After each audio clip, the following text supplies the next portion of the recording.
Le débat n'est pas encore arrivé, nous, à notre niveau. Et les supputations ont commencé depuis le 13 avril,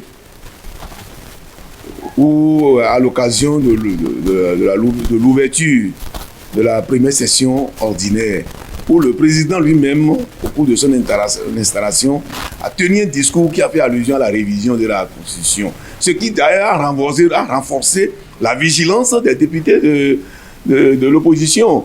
Ça a renforcé même toute la classe politique de l'opposition pour dire, alors là, si le numéro 2 du pays arrive à sortir clairement ça, nous devrions être vigilants, et quand ça sort, nous devions alors doubler de vigilance. Et on est là.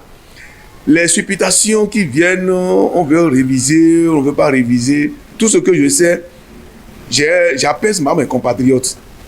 Aujourd'hui, aucune révision concernant notre constitution à l'Assemblée ne peut se faire sans les députés de l'opposition que nous constituons. Il n'y en a pas. Et donc, une telle messe ne peut pas avoir lieu si nous, on n'est pas impliqués. Mais le débat n'est pas arrivé. La Constitution a prévu ses propres canaux de révision. Il n'y en a que deux. Soit on révise à partir du Parlement, ou on passe par la voie référendaire. Où est-ce qu'on en est? Je ne connais pas une troisième voie. S'il en existe ou si ça doit être créé, on doit pouvoir nous justifier ça dans la Constitution elle-même. C'est aussi simple que ça, non? Et donc, moi, je ne pense pas qu'on doit s'affoler pour ça. Je vais inviter mes compatriotes au calme, une fois encore. Il n'y a pas à se vouvoyer, il n'y a pas à s'inquiéter, les bras sur la tête, vous dire, mais c'est le cas. Non, cela n'est pas.